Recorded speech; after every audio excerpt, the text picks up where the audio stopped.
60,000 লক্ষণ বাহির হইলেন। 60,000 লক্ষণ বাহির হইলেন। 60,000 লক্ষণ নিয়ে 60,000 মণির বিদ্যমান দাঁড়ালেন। একটা লক্ষণ বাকি রহিয়া গেলেন। বাকি লক্ষণ বলে অন্য লক্ষণ খাই, আমি কার পদে বস্ত্র বরণ করিব, আমার তো মনে গোসাই নাই। দেখলেন 1 2 3 4 করে গণনা করে চাই, সকল মনে এসেছে, কিন্তু বাল্মীকি ঠাকুর আসে নাই।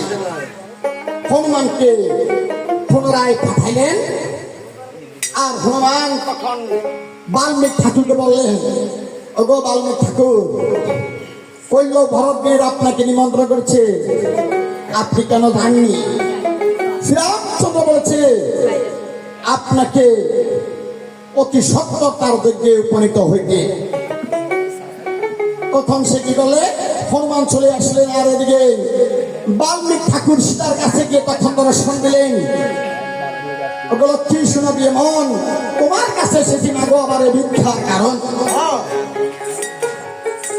এই বাবা, আপনি আমার কাছ থেকে কি ভিক্ষা চান? আপনাকে আমি কি ভিক্ষা দেব? তোমার এই 2টি বালককে আমি ভিক্ষা চেয়েছি মা। আবার আমার এই 2টি বালককে দিয়ে আপনি কি করবেন? তোমার এই 2টি বালক আমার সাথে অযোধ্যা যাবে, শ্রীরামচন্দ্র যজ্ঞ হবে, সেইখানে তারা রামায়ণ কীর্তন করিবে। কি বলেন মনি গোসাই? আমার এই ছোট ছোট বালক তারা তো কিন্তু অযোধ্যা ছিল না, কেমন করে যাবে? ওরে সীতাই বলে আমার লাপুটি অযোধ্যা না হাসিবে গো ভালো, অযোধ্যা না হাসিবে।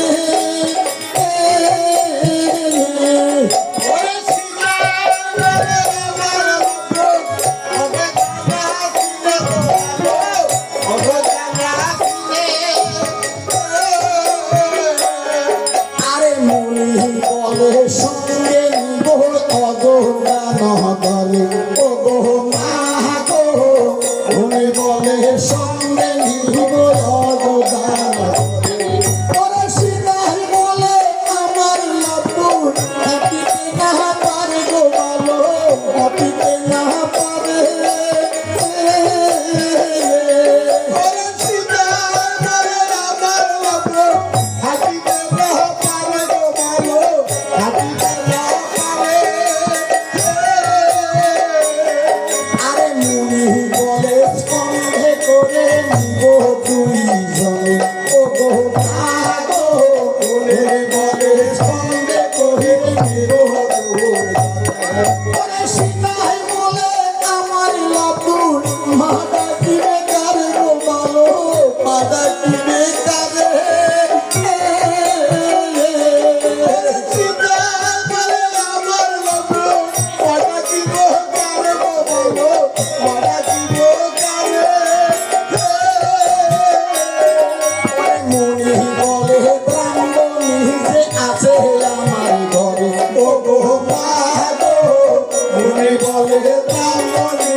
আপনি কামনা করলেন, আর পিছন থেকে মা বলছে